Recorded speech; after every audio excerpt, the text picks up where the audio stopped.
우리나라에서 극우라고 하는 일베들 있죠. 이번에 분당 서현역 칼부림 사건의 피의자의 사진인데 이 인간이 일베에서 활동하던 인간이에요. 그러면서 일뽕 짓을 무진장했습니다. 미친 집단이죠. 이게 무슨 극우예요. 극우가 아닙니다. 이건 최원종이 분당 서현역 칼부림 사건의 용의자인데 DC 인사이드에서 SKNT 설계자 인공무한이라는 고정리그로 활동하며 배달업이나 프로그래밍에 관한 글을 쓰거나 각종 일베 용어와 고인 모독과 지역 비하 글을 올렸고 지역 전라도 차별하고 이런 거 올렸겠죠. 그리고 세월호라든지 희생자들 고인 모독 짓하고 30cm 회칼을 들고 다닌다며 회칼 인증 글들을 올렸다. 그리고 도조 히데키와 같은 전쟁 범죄자를 옹호하고 합리화하며 조센징이라는 단어를 남발하고 우길기를 적극적으로 사용하는 등 전형적인 일뽕의 행적을 보였음이 밝혀졌다. 이런 커뮤니티라든지 일베 사이트라든지 문재인 정권 때 처단을 했었어야 돼요. 젊은이들이 돌았잖아요. 미친 또라이 집단을 내비뒀어요. 방치해뒀단 말입니다. 적폐청산 큰 거 못하겠으면 이런 거라도 정리라도 하든가. 문제는 도대체 한 일이 없어요. 하여튼 일뽕이라는 자들이 이렇게 미친 짓들을 하고 있다.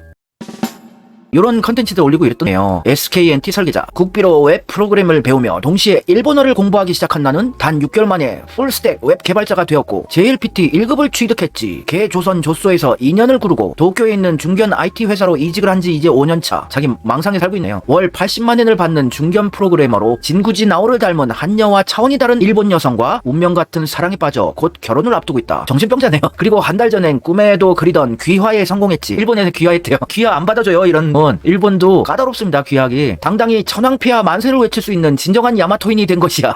웃겨가지고 제가 일본학의 전문가로서 귀엽네요. 귀여워요. 무식한 일뽕 정신병자요. 이 자가 DC 인사이드에 글 남긴 건데 도조 히데키 장군 만세. 이건 도조 히데키랑 관련이 없는 거예요. 중국에서 일본군 장교 2명 무카이 소위와 노다 소위가 100명 목배기 시합을 했어요. 중국인들 목배는 기록 세우기 대회를 한 거 106대 105로 무카이 소위가 이겼다. 이런 기사에다가 왜 도조 히데키가 나와요? 전범이. 역사도 잘 모르고 이런 양산되게 어떻게 방치를 해놓을 수가 있습니까? 사회를 분열시키고 이런 더러운 세력들을 어떻게든 문재인 정권 때 처단을 하고 이런 사이트들 압수수색이라도 하고 세무조사라도 하고 IP 추적해가지고 어떻게든 처단을 내리고 했었어야죠. 분당 서현역 칼부림 사건의 용의자가 이런 글도 남겼어요. 프로그래밍 배우면 좋은 점. 개 조선을 떠나 갓본으로 쉽게 이민 갈 수 있음. 레알. 일본에 별로 가본 적도 없는 것 같은데 보아하니까. JLPT 1급 미만 10덕짤 업로드 금지. 이 세계에 들어가기 위한 기본 자격 요건인 JLPT 1급도 없는 들이 10덕짤을 올리노. 아휴 무서워가지고. 일본에서 받아주지 않아요. 윤서인 같은 일뽕 만화가도 일본에 영주권 받고 살려고 하는데 받기 힘들어요. 저 일본에서 돈 주고 살라고 해도 안 살아요. 몇 년 살아보면 똑똑하신 분들은 분위기 파악 바로 해요. 와, 같은 나라다. 특히 일본에서 직장 생활을 해보면은 조직 생활 해보면 돌아버려요. 그나마 IT 업체들은 오픈마인드고 고인물들 보수 극우주의자들 없기 때문에 젊은 친구들 많고 이래서 인종차별 같은 거 좀 덜 느끼겠지만 그냥 일반 회사 같은데 고인물 회사들 조직 생활 해보면 짜증나 죽습니다. 일 처리하는 것도 답답하고 비효율적인 것만 골라 하고 쓸데없는 거에 시간 낭비들 하고 있고 아무 의미 없는 회의는 나게 하고 문제 해결을 하려고 회의를 하는 건지 아닌지 모르겠고 책임 넘기기 떠넘기기 말 돌려서 하기 융통성 없는 들 죽습니다. 진짜 일본에서 직장 생활 해보세요. 그래도 우리나라에서 하는 게 나아요. 돈벌이는 우리나라가 월급을 더 줍니다.